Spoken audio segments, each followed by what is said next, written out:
Good evening again, everyone, and welcome to another edition of Paladin Stronghold. I am your humble host, Chaotic Good Paladin.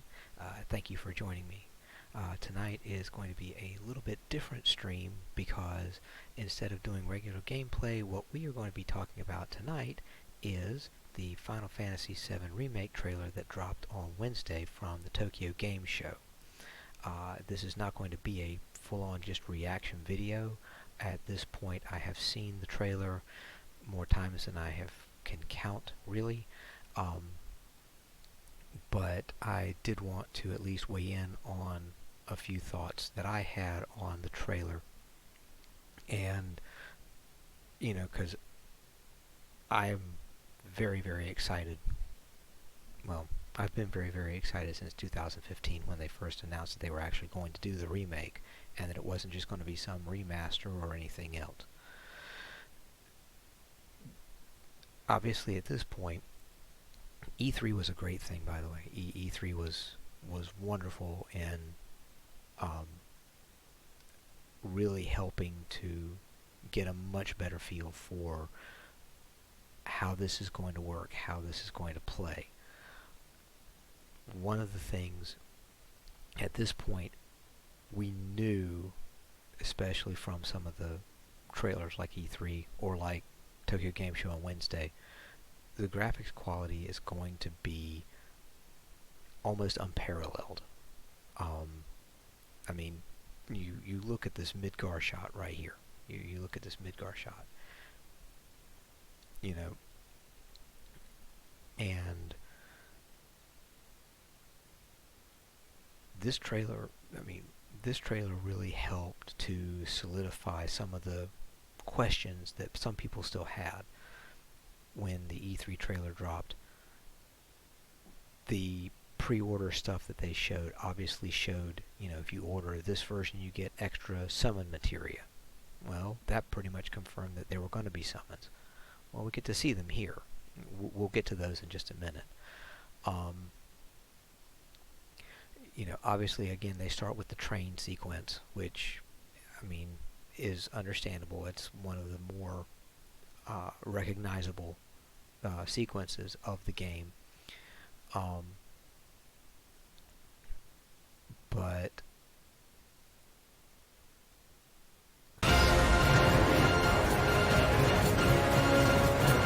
Cloud! Quickly! Barret! Give me a break! So here we have those phantom things again, and there's still a bunch of speculation about what they are going to be.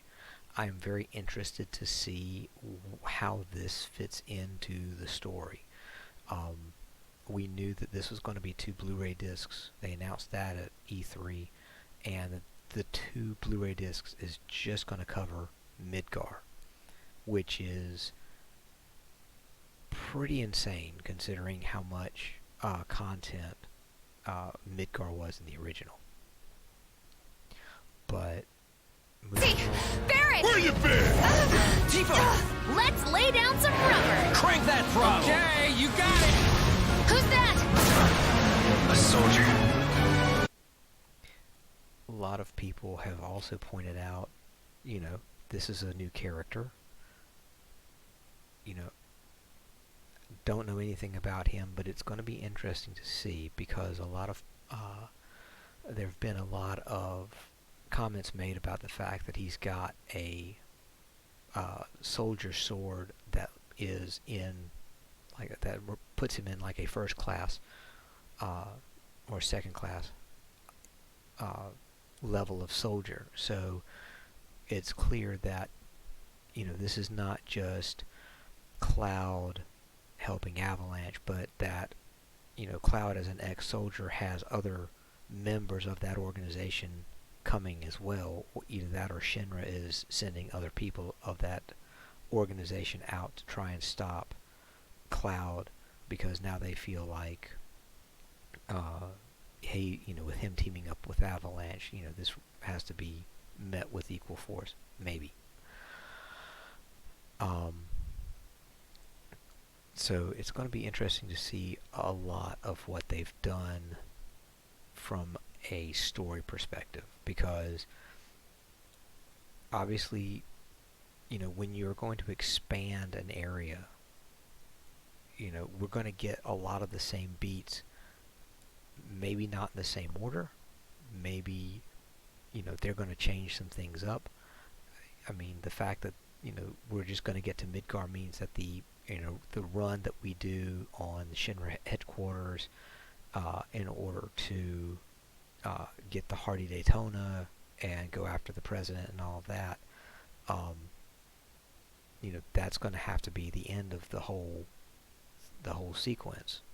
At least, it does to me. Because that's where you transition out of Midgar and go into, Calm, and you start getting out into the actual, world at large. But going back to this, Can't say this is quite what I had in mind when I asked for your help way back when. which was kind of expected. Feels like we're flying high these days. Now, more than ever. He's a keeper, all right. Yeah. The overall narrative. I'll see myself in. We'll touch on him in a second, but again, it looks like we're going to have a lot more missions with Avalanche, which is going to be good because it'll give us a chance to get to know a lot of these characters better. Jesse, Wedge, Biggs, that kind of thing. My question is, are they going to change some of the events? Remember that question because we'll come back to it. But right now, another neat thing about this. Thanks. And who are... One of the Turks, looking just as good as ever. I love how, Reno's character design is, all of the Turks' character designs really are, fabulous. I love this guy right here, and you can see that there's different levels behind him. This guy right here, it looks like just a regular dude, but this guy's got a darker helmet with the red stripes and stuff. They're really doing a lot with more characterization, and I can't wait to see how much more fun this story is going to be to play through. you? And that haste, that just quick move right past Cloud. Now it's my turn.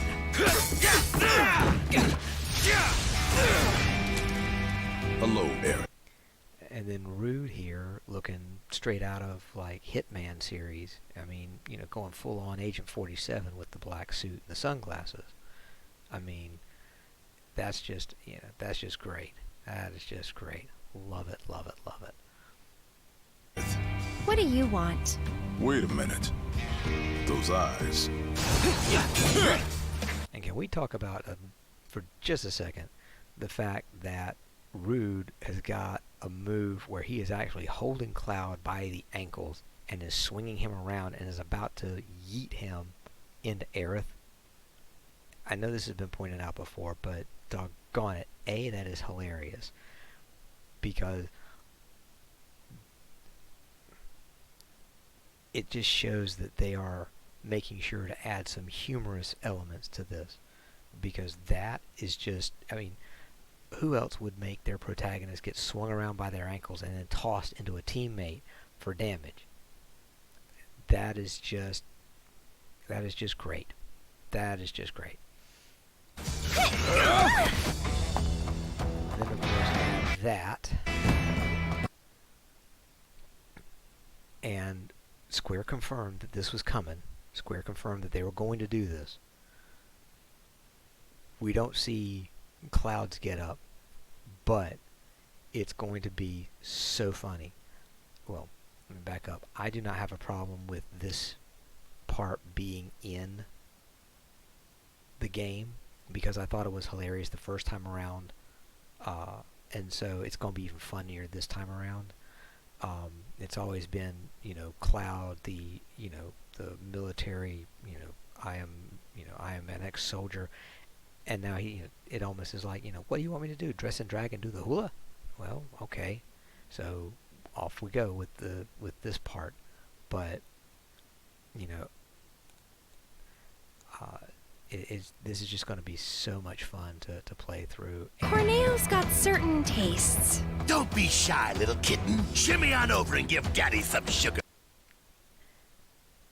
And can we just talk for a minute about how perfectly sleazy Don Corneo is here?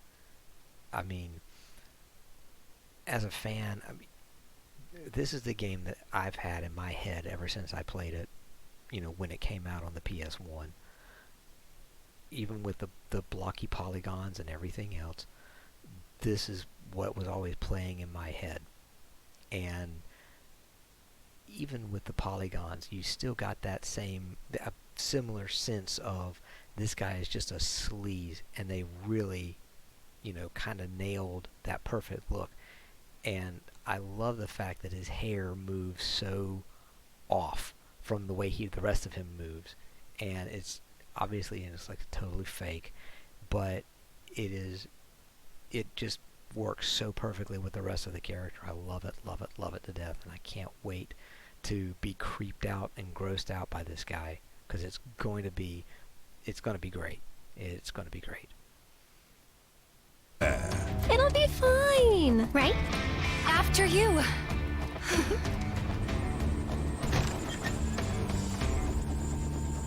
And we got Sing here, again, looking just like he should. And, I love how you can kind of tell a little bit about each of these guys, based on their looks and stuff. But, Sing has always struck me as, one of the more honorable members of the Turks. And, where, Reno always has been more of the impulsive hothead. Going back to Reno, I'm going to touch on something in just a minute, but this scene here was actually the other thing about this is Sing when Aerith and Marlene are together.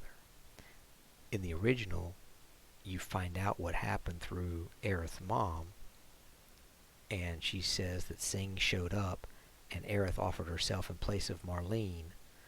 Now it looks like we're actually going to see that exchange, how that played out. So there obviously, again, this goes back to having more chance for the characters in the story to actually breathe and give us much more detail into the life within Midgar and how things played out in the city. You led us on a merry chase, Aerith. Attention, Avalanche! Resist and we will use lethal force! Got your lethal force right here!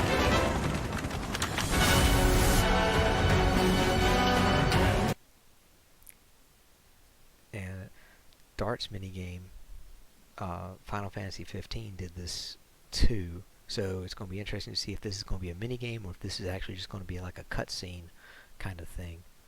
But here are the minigames, and this makes sense because if they're going to do the Cloud and Address bit with Don Cornejo, you need these gym minigames to make sure you get all the different pieces for him to wear. And so it's cool that you got Tifa taking part in some of these challenges as well as Cloud, which is really cool.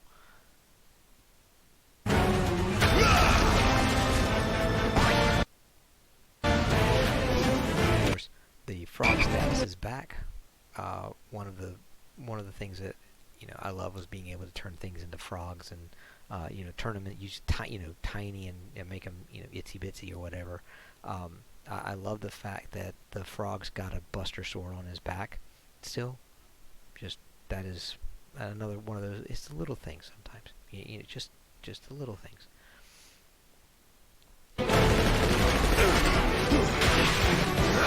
Look! President Schindler. Now, I'm going to pause here again because this is one of the things that always bugged me about the way things happened in the first one. Yes, President Shinra shows up with, a squad of people around him, to give his ultimatum in the first one and all of that.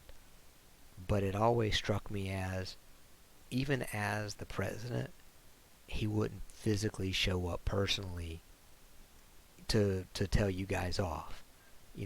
This fits more with him being the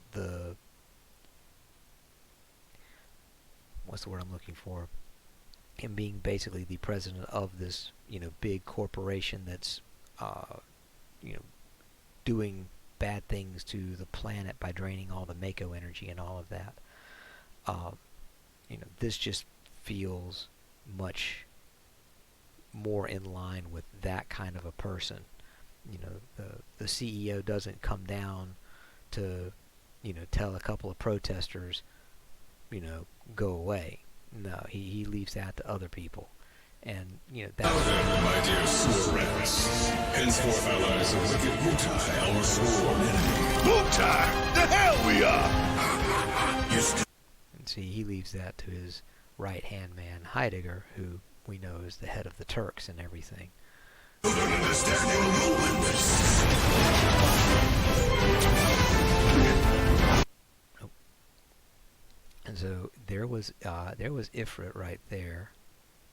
I'm going to back this up just a second. Now, the summons have always been a question mark since E3. We knew that they were going to be there, but one of the questions was, considering this was 7, do they go the route of like Final Fantasy X and let the summons show up and let you control them, and just have them fight for you? Or do they do more of a throwback to the way things worked in 7, where the summons showed up, did their one big move, whether it's, Hellfire for Ifrit, or whether it's Diamond Dust for Shiva, what have you, Mega Flare for Bahamut, that kind of thing. Well, if you look right here, Ifrit's got a gauge, so that seems to make me think that you get to control the summon, or you have control over the summon while they're there, and you can do other things with them. And Cloud is still on the battlefield, so apparently somehow they're not going to do it takes the place of all your party members. So the gauge there with the gauge there with Ifrit lends me to think that that's the way things are going to be. Now, moving on a little bit, can we just, and again, as with everything else, the graphics quality that they're going to use for Ifrit, this is stuff has been established for a long time. I'm just going to be in tears of joy watching, this stuff that I've had in my head for, all those years, finally realize in a format and a visual that matches what I've been, imagining. And here's Reno again. So go back to his fight back at the church, where he slams his baton down into the ground and does that lightning and sends Cloud flying. I'm wondering if it's obviously we're either not supposed to win that fight, or something happens and it interrupts that fight, and we're going to have to pick it up again here. So this is going to be interesting to see how those two play out as well.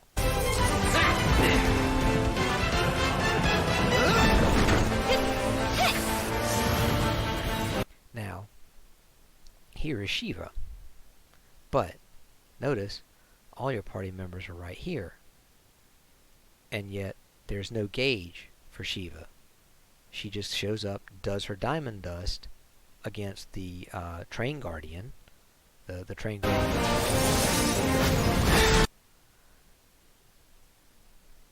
So the question becomes, which way is it going to go? Something that I thought about. The way it worked in the original, you equip the summon materia to learn the actual summon magic for that character. Summon Ifrit, summon Shiva, whatever. I wonder if it's going to be something like this. Once you learn the summon and you summon that entity, then they fight alongside of you and you control it. But while you're learning it and you have to use the materia to summon that entity, say Shiva, they'll function more as the original. They'll show up, do their big move, Diamond Dust, against the target you pick, and then they're gone. It'll be very interesting to see, but that was something that I thought about. I was like, I wonder if they're going to do it that way, because I could see it where it's almost like you're attuned to that summon at that point once you have learned, once you've learned it off the materia. So, in a way, it kind of makes sense to me that once you have learned the summon, then when you actually invoke it and bring in Ifrit, then he will fight beside the party, and you get his gauge, and you can do stuff. But anyway, that's a theory on my part, but we'll see how that works. I'm still very interested. And this right here is obviously when we're fighting to save the pillar in Sector 7. Cloud! Which brings us to this part.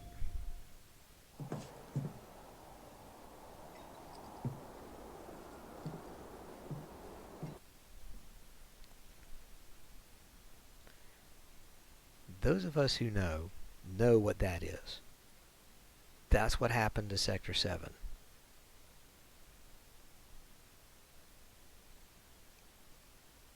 I remember, even in the original 3D block polygons and everything else, that still hurt. I'm going to be a wreck when I hit when I hit this and it looks this good.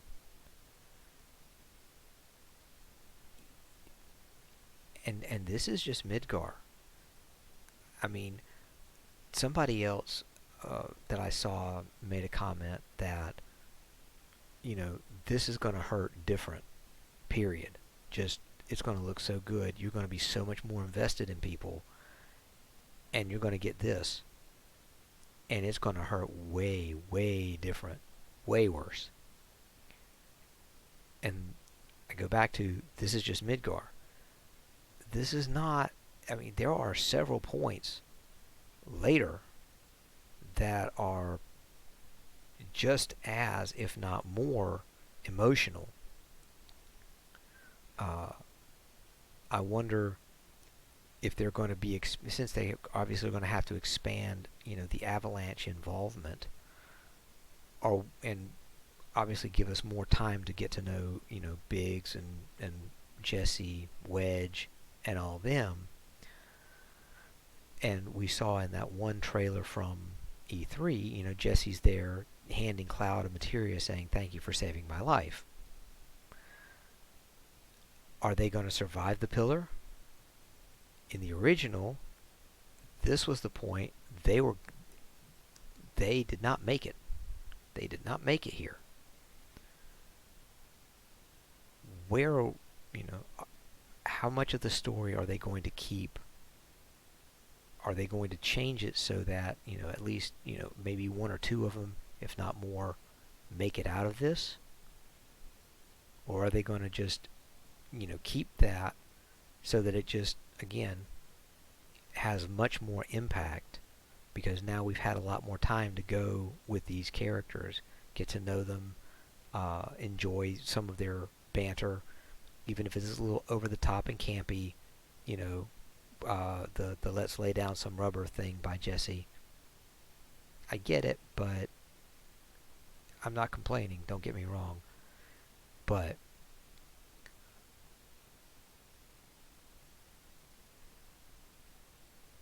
this is, when you know what this is and know that this is Sector 7, this is probably going to be, if I had to guess, I could see this being the end of Disc 1 before you transition over to Disc 2. And Disc 2 is about the ramp up to the run on Shinra HQ and doing that actual run to get out to take down the corporation and get out of Midgar at that point.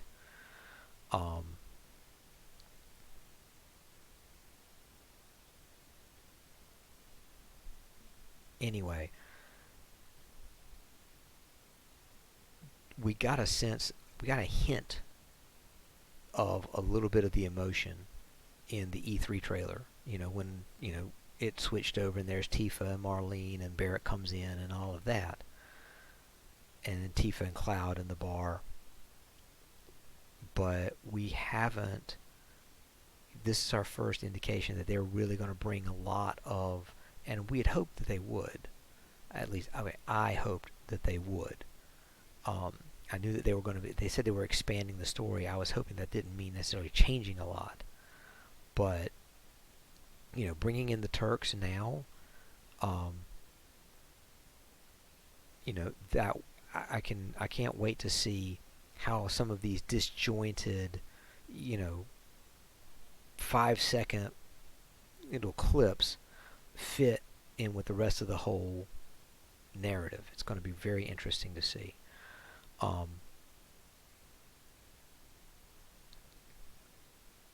But anyway,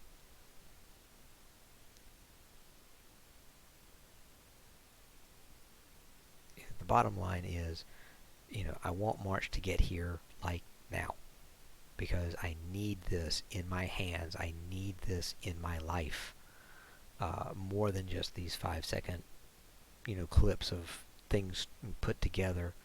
Oh, that was something else. In the original, you didn't get summons until you left Midgar. Now that I'm wondering how they're going to work that into the storyline here. Does that change things for the Shinra HQ run? Will Red 13 be there? Or will you pick him up later? Where is Rufus going to be? Just things like this are kind of swirling around in my head. And it's going to be interesting to see what the next trailers are going to look like. But I'm kind of scared. Somebody else said, they're going to try and stay away from trailers after this one, because they want to try and preserve some of the surprise, some of the experience. I don't know. The fact that this is on 2 Blu-ray discs, they could release 10 more trailers, and I still probably wouldn't have enough of an idea on how all this is going to play out. And when I actually play the game, it'll be just one of those great things, regardless of how many trailers I've seen. I don't know. But I have a feeling that Square Enix is not going to flood us with trailers anyway. They're not known for that. But, this trailer right here shows that, we have enough, again, to whet our appetites and say, alright, let's, we'll go with this, and, this will keep us satisfied until maybe, November, December. Then maybe they can drop one more somewhere like December, January, and then it drops in March. But you better believe that I will be. I have pre-ordered my copy, and I will be playing this, and I will be streaming this, and I will be yeah, be prepared for ugly crying, because yeah, that's just, you know, this one was always very special to me. 6 and 7 are like dead heat for like my favorite Final Fantasy game. But it just depends on the day. So anyway, I think with that we will end it here. And you know, if you like what you've heard, if you want to, feel free to find me on Twitch, follow me on Twitter. Links are down in the description.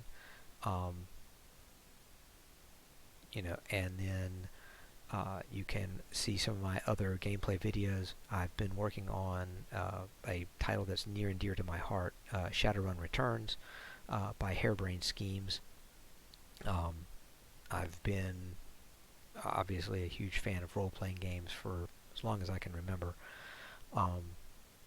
But anyway, thank you for stopping by, and don't forget to hit the like and subscribe if you want to stick around and be notified when I post a new video. Other than that, I bid you all good night.